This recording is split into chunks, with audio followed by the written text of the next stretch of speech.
In 1966, the sea was calm and the sky was crystal clear when an Australian sea captain sailed past a remote little island called Atta, an island long believed to be deserted, no people, no life.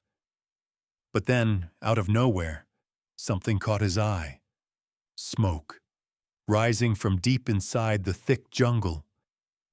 Where on earth could smoke come from, on an island no one was supposed to live on? He raised his binoculars, staring hard into the forest. And that's when he saw something that would stay burned into his memory forever. A strange figure, half naked, stepping out from the trees. His hair was long and wild, his look almost primitive, like someone pulled straight out of another time. And the moment he spotted the ship, he started waving his arms like crazy, screaming at the top of his lungs. Then, all of a sudden, he threw himself into the water and began swimming desperately toward the vessel. The captain froze, gripping his rifle, bracing for whatever this was. The whole thing was unsettling, eerie. Seconds felt like hours until the figure got closer. And that's when the truth hit him. This wasn't a grown man at all. It was just a teenage boy. With a broken, shaky voice, he cried out, "My name is Stephen.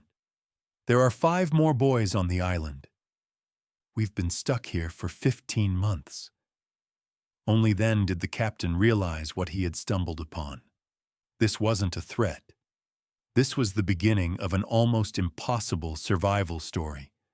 6 boys who had set out on a reckless teenage adventure to escape school, but instead found themselves trapped in a nightmare, forced to face the brutality of nature, the crushing loneliness and hunger, on a deserted island that showed no mercy.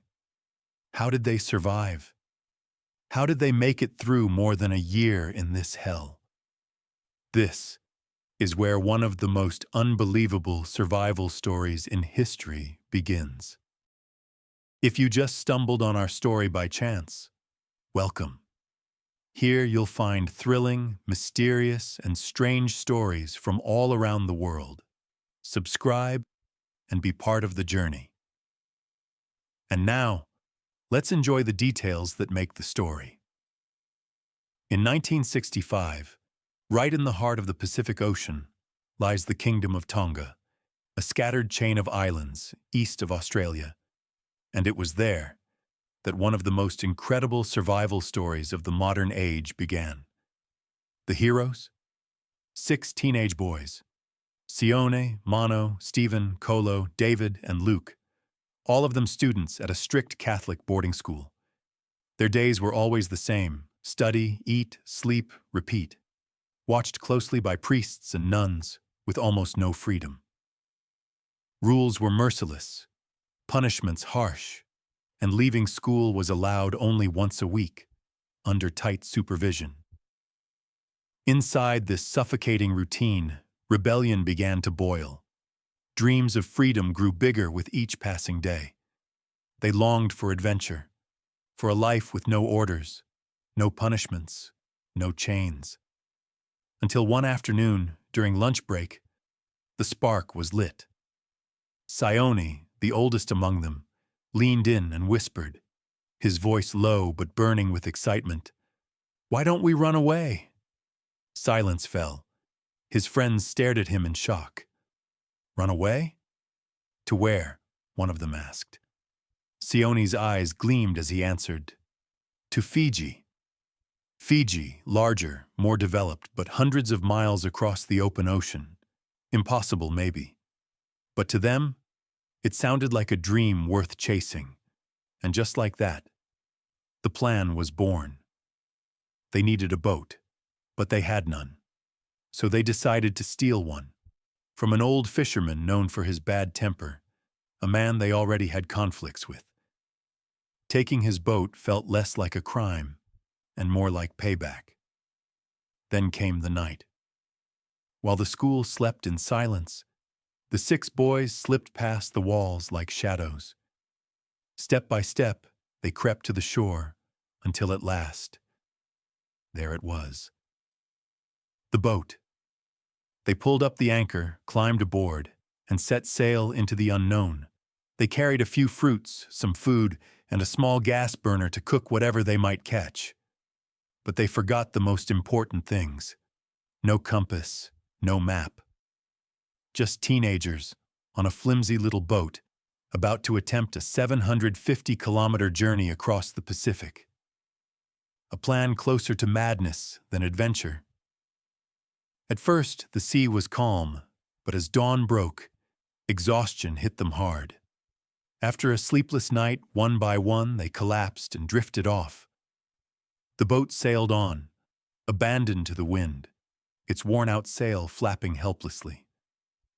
And then came the awakening. The boat shook violently as a storm crashed down upon them. Lightning split the sky. Thunder rolled across the horizon. Waves rose like mountains. The boys scrambled, terrified, trying to hold down the tattered sail, but it tore apart, shredded to pieces. Their boat, now nothing more than a toy in the hands of the raging sea. Clinging to the sides, they prayed, screamed, and held on as waves slammed from every direction. Hours dragged by like years. And finally, at dawn, the storm began to die down. But their situation was desperate. No sail, no compass, no direction, just a broken boat, lost in an endless ocean. Days crawled by. 8 brutal days, drifting wherever the currents took them. Their food was gone. Fishing attempts failed. The fresh water nearly ran out. They found only one way to survive: collecting rainwater and coconut shells, rationing every drop, sharing life itself sip by sip. And then, on the 9th day, hope appeared. A faint outline on the horizon, a small island rising like a miracle out of the blue. Their hearts raced. They grabbed sticks, planks, anything to use as paddles, fighting the waves inch by inch until the island grew closer. Finally, when they were near enough, they jumped overboard and swam with everything left in them. The boat, shattered and useless, was left behind to the sea. At last, they stumbled onto the white sand. Bodies weak, eyes half shut. They collapsed on the beach like lifeless figures and slept. When morning light broke over the island, their true story had only just begun. Because here, on this remote, forgotten patch of land, survival would be unlike anything they had ever imagined.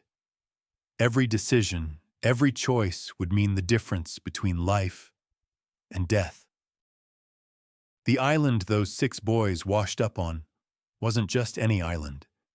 It was Ata, a remote, lonely rock that had been abandoned for over 100 years. But its history was tragic. A century earlier, Ata had been full of life. Hundreds of native islanders lived there, farming the land, fishing the seas, raising their families. Until one dark day, slave raiders stormed the island. They captured everyone, men, women, children, and sold them far from their home. From that day on, Ata was left in silence. No human footsteps, no voices, nothing. Until these 6 boys came along. When they woke up from their first deep sleep on the beach, their minds were on one thing: survival, food, water. They crafted crude spears from tree branches, sharpening the tips with rocks, and used them to fish. But with no fire, they had no choice but to eat the fish raw. It was hard on their stomachs, but to them, every bite was a blessing. Water, though, was their greatest curse. No streams, no fresh springs. So they came up with desperate ways to stay alive. They caught seagulls straight from their nests, drank the blood, and swallowed raw eggs to ease their burning throats. Every drop, no matter how bitter, was more precious than gold. Slowly, their strength began to return. they decided to explore the island. Climbing its steep cliffs, they discovered relics of the people who once lived there. Broken pottery, stone tools, even chickens that had survived, generation after generation. These treasures from the past became their lifeline. And then came the challenge that would define them: fire. Day after day, they tried, rubbing stones, striking wood, desperate for a spark. Until finally, flames burst to life. The fire was everything, so they created a system, the fire roster. Each boy took turns standing guard, adding wood, keeping the flame alive. At night, they'd sit in a circle around it, holding hands, singing the hymns they once hated in school. The same hymns that once felt like chains were now keeping their spirits alive. And over time, they proved something powerful. Isolation hadn't broken them. It turned them into builders. They wove palm leaves into huts. They planted bananas and beans. They raised the chickens. They didn't just survive. They built a little world from nothing. They even created fun for themselves: a makeshift gym with crude weights, a badminton court. And one of them managed to craft a guitar out of wood and coconut shells. But life wasn't perfect. They were teenagers, after all. Fights broke out, so they made a rule. If two boys argued, each had to cool off on opposite ends of the island. That way, nothing ever spiraled into disaster. Still, the hardest part wasn't hunger or thirst or storms. It was the waiting, the loneliness. Every passing day chipped away at their hope of ever seeing home again. Yet deep inside, the flame of hope never died completely. They even tried to escape.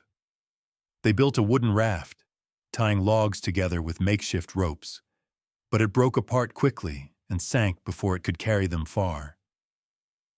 In hindsight, that failure probably saved their lives. The Pacific would have swallowed them whole. So they surrendered to their reality. Each boy had his duty. One watched the fire, another cared for the chickens, another tended the crops, another kept an eye on the horizon, praying for a passing ship. Routine became their shield against despair. On this deserted island, 6 boys built a world with their own hands. But every night, one haunting question echoed in their minds. Would they ever return home? Or was Atta destined to be their eternal prison? 15 long months. That's how long the 6 boys had survived on the deserted island of Atta. 15 months of hunger, thirst, cold nights, and a hope that grew weaker with every passing day. Then one bright morning, Stephen stood high on a cliff, scanning the horizon like he always did, searching, waiting, praying. And suddenly, he saw it. A small vessel passing by, skimming the edge of the island. His heart nearly exploded. He sprinted down the cliff, tearing across the sand, waving his arms like mad. He screamed at the top of his lungs, then dove straight into the sea, thrashing toward the boat with every ounce of strength left in him. On deck stood a broad-shouldered man, holding a rifle aimed straight at him. It was Peter Warner, an Australian sea captain. Stephen threw his hands up, shouting in broken English, "My name is Stephen!" On the island, 5 more boys. We've been stranded here 15 months. Captain Warner froze. Slowly he lowered his gun. Through his binoculars, he'd noticed smoke rising from the island's thick jungle. A strange sight, because Atta was supposed to have been uninhabited for over 100 years. Never in his wildest thoughts did he expect to find people there. Soon, the other boys rushed to join Stephen, climbing aboard the captain's vessel. Warner radioed the Coast Guard, and what he heard back stunned him. These boys had been missing for over a year, declared dead. Funerals had already been held for them. Now imagine the shock, for Warner, for the boys. In a single moment, they realized their return to life was finally here. One of them was later asked, "How did it feel when you knew you were going home?" He smiled and said, "It felt like running straight from the door into heaven." But heaven had to wait, because the moment they reached port, police arrested them. The charge? Stealing the old fisherman's boat the night they ran away. After 15 months of hell, the first welcome home was jail. But Captain Warner didn't abandon them. He pulled every string he could. He pitched their story to Australia's Channel 7, convincing them to produce a documentary. The network paid in advance, money Warner immediately used to repay the fisherman for his boat. The man dropped the charges. The boys walked free, and then came the real homecoming. With a film crew on board, Warner sailed them back to their village. The reunion was nothing short of overwhelming. Tears, screams, embraces that felt endless. Families who had buried their sons, now holding them alive again. No words could capture that moment. The village erupted in celebration. Days of joy, laughter, and disbelief. Later, the boys even returned with the film crew to Atta, reenacting their survival so the world would never forget their story. But none of them ever went back to school. Their time on Atta had changed them forever. For a while, they worked with Warner on his fishing boats, and one of them, Mano, stayed by his side for the rest of his life. The two became lifelong friends. And so, this story ends. The story of 6 teenagers who fled their cages chasing freedom, and instead faced the harshest lesson life could offer. A lesson in survival, a lesson in life, and death. And if you enjoyed this story, don't forget to hit that like button and subscribe to the channel so you never miss the next adventure. Trust me, you don't want to miss what's coming.